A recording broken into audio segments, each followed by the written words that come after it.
Okay, so here is the lecture on chi-square, just describing the concepts underlying this test. We are focusing on these learning objectives, just recognizing when you would employ a chi-square test, defining expected and observed counts.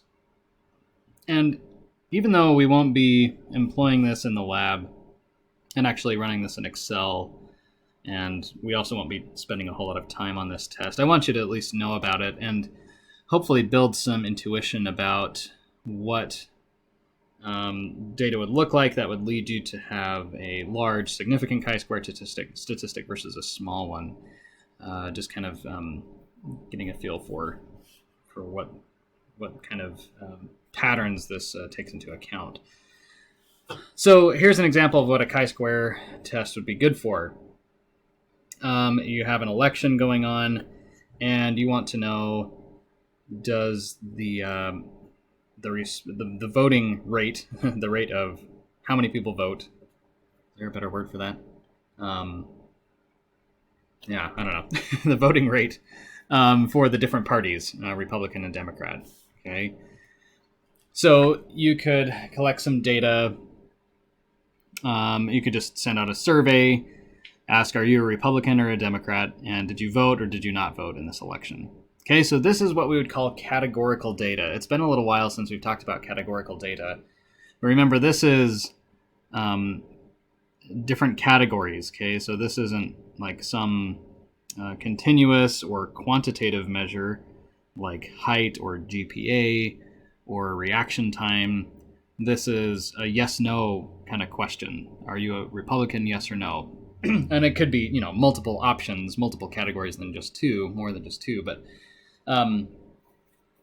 But this is, you're going to be looking at counts or frequencies of observations that fall into different categories. Okay, so you had in this made-up example with made-up data, you had 550 Republicans who voted, 420 who did not vote, 3,300 Democrats who voted, and 3,430 Democrats that did not vote. Okay. Now, maybe even at this point, you can start to see a little bit of a pattern. Okay, so you've got a lot more Democrats than you have Republicans. That's one thing. You can also see that you did have more Republicans who voted than did not vote, and you have more Democrats that did not vote than who voted. Okay, so you might, from this, start to get a little bit of an idea that maybe there is a difference. Maybe it does matter whether you are a Republican or Democrat, how likely you are to vote. The likelihood of you voting is dependent on whether you are a Republican or a Democrat.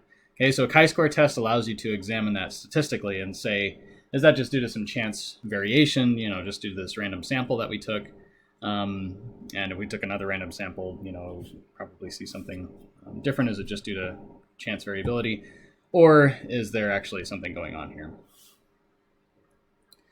Okay, so here's a cool example from the textbook, and there are really kind of two types of tests that you can use chi-square for. One is where you just have one row of data, and this is actually called a goodness of fit test, but it's still, they're really the same. The next one is where you have like a full table with multiple rows and multiple columns. But this is where you just have one row, so this is a simple example, and I think this really helps to drive home the underlying concept. So say you have somebody playing rock, paper, scissors, and you observe how many times they throw rock versus paper versus scissors. Okay, and if they are doing these randomly, if they're throwing them randomly, which is probably a good strategy, I guess there's a whole lot more to how you can really do well at rock, paper, scissors, but at least one good strategy is probably to just keep it random so it's unpredictable. Okay, so throw each of these is equally likely, each of these outcomes, rock, paper, and scissors. Okay, so there's a total of 75 throws, and these are the counts that you observe into each of these categories. Now, if this truly was just random, how many would you expect in each of these categories? And the answer to that is actually quite simple. It's just 75 divided by 3. Okay, so you would expect just an even number in each one. Okay, now you don't exactly see that, and we're not super surprised by that. Even if this is completely random, you're only taking 75, a sample of 75, so it's probably, you're going to get just some natural variability in that, and it's kind of a roll of the dice situation, right? So you're going to have these not exactly at 25 apiece. That would be pretty unexpected for them to be that exact. So the question that chi-square can answer is it close enough? Is it and is it actually statistically, would it still be considered random, or is it non-random? Does it really depend on which category of the likelihood? Okay, so there's some fun math underlying how you would actually go about testing this, and this is just an FYI of what's going on under the hood. But I think if you have some intuition about what we're looking for here, this math really makes a lot of sense. Okay, so O is observed, so the observed, and then E is the expected, and so you take observed minus expected divided by expected. Now we've got a subtraction here. Sometimes you're going to have a bigger number here, a smaller number here, or sometimes it's going to be swapped. In that case, you would get a negative result from this subtraction. And so it's a good idea to square it so that you're not canceling out, differences, because any difference is going to be meaningful, any departure from the expected count. Okay, and then you divide by expected just to kind of normalize it to that scale. Okay, and you do that for all of these cells, all three. So you 30 minus 25, 21 minus 25, 24 minus 25, square them, divide by 25. Okay, because we've got all these squaring going on, all this squaring going on, that's why it's called a chi-square statistic, by the way. Okay, so you square them all and then you divide, you divide each by 25. The total that you get is 1.68. So it's really just some fairly simple math, and this is how you get a chi-square statistic. Now, there's a square here, but don't take the square root of this to find chi. It's just called chi-squared, and that's just what it is. Now, this 1.68 is actually a pretty small chi-square statistic. Okay, and for this goodness of fit test, I won't get into how you get the degrees of freedom, but you have 2 degrees of freedom, and you would need to have a chi-square value greater than 5.99, the critical value. And so this is not greater than that. The p-value associated with this is actually 0.43. So the main thing I want you to know is that if you've got a small chi-square statistic, you're going to have a larger p-value, just like the other statistics we've talked about. Larger t, you get a smaller p. Larger f, you get a smaller p.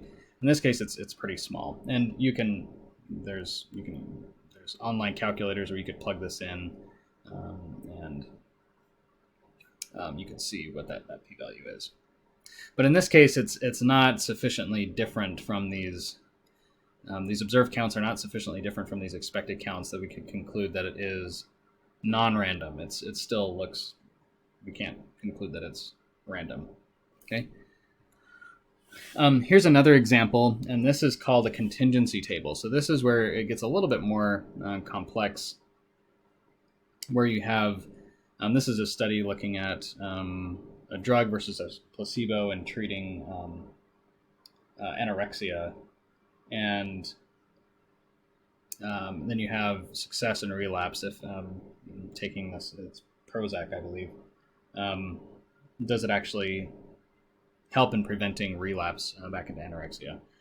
Okay. So here it's just a little bit different. We still have observed and expected counts, but how you divide up, it's not just evenly dividing up. It's the way that expected counts are calculated is a little bit different. Okay, here's the formula for calculating expected counts for each of these cells. It's the row total times the column total divided by the total. So for this particular cell, it would be 49 times 27 divided by 93, which you can see right here, 14.226. For this cell, it's the row total for this row that this cell is in, times the column total, or the row total times the column total, divided by the total, 34.774. Okay, and you do that for all of these, and then you get observed and expected counts. Now, I think it's a little bit easier in my mind to conceptualize this way, and the math is only very slightly different. Really, it's the same, but it's kind of another way to go about this. If these are truly independent,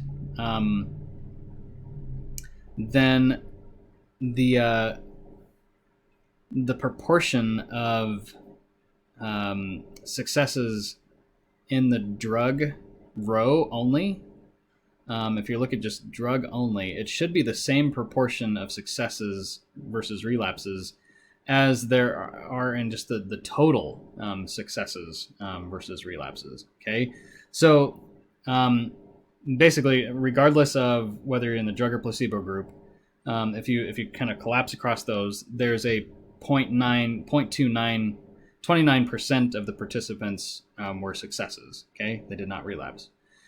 Okay, now if it has nothing, if it doesn't matter at all whether you have drug or placebo, then, or in other words, if treatment and outcome are independent, then a similar proportion of those who take the drug should be a success. So it should be just 0.29 times 49.